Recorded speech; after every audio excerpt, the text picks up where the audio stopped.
24 yaşında Bulbul ırçı Arstanbek Buylaş уулу Казыбайдын 16 жашар кызы Айганычты сүйүп калат.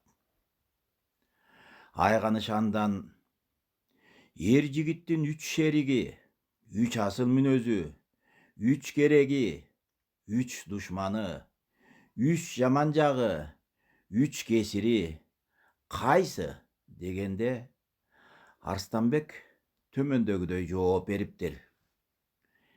Эр жигиттин 3 шериги айнышпас асыл жубайы, жакшы аты, жанга күйөр досу.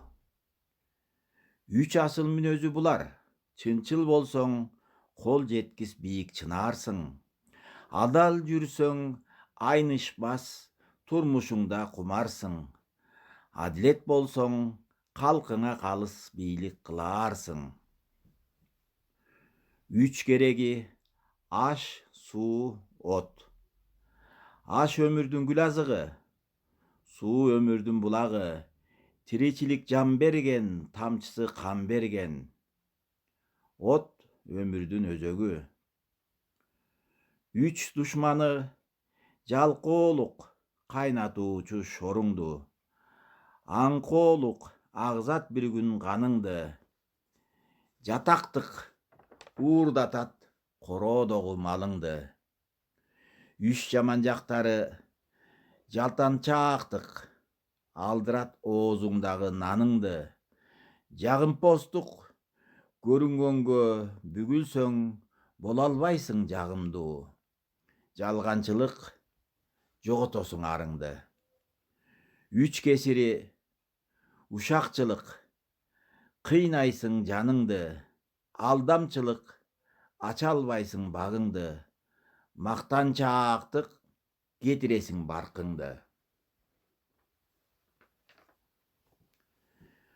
Кыргыздын мисалында бир сапаттан бир сапатка өтүүнү алсак, бул сүттөн каймак, каймактан май чыгаруу, ак майды, майдан сары май кылуу.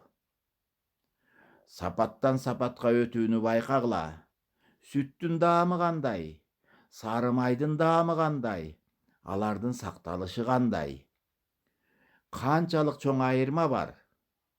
Сүт бир күндүк, эгер ал жылууда турса, сары май бир жылдык.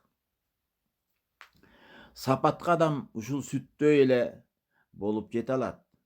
Уламдан улам өзүңдөгү жеңил нерсени чыгарып, анын ордуна салмактуу нерсени алып калуу менен.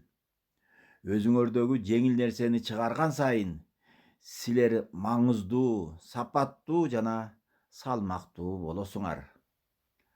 Акылды алып, билимдүү болуп, сапатка толсоңор, жашооңор өзгөрөт. Адамдын келечегин кеңейткен, каалоолорун бийиктеткен, тереңдикке чакырган мезгил келди. Бул мезгил жалпы адамзат үчүн эмес, өсөйүн, өзгөрөйүн деген адамдар үчүн. Алардын каалоосу өзгөрүп, тазалыкты уюта баштайт. Бул жаңы саамалык. Сапаттуу жашообуз болсун, баалаган бактыбыз болсун.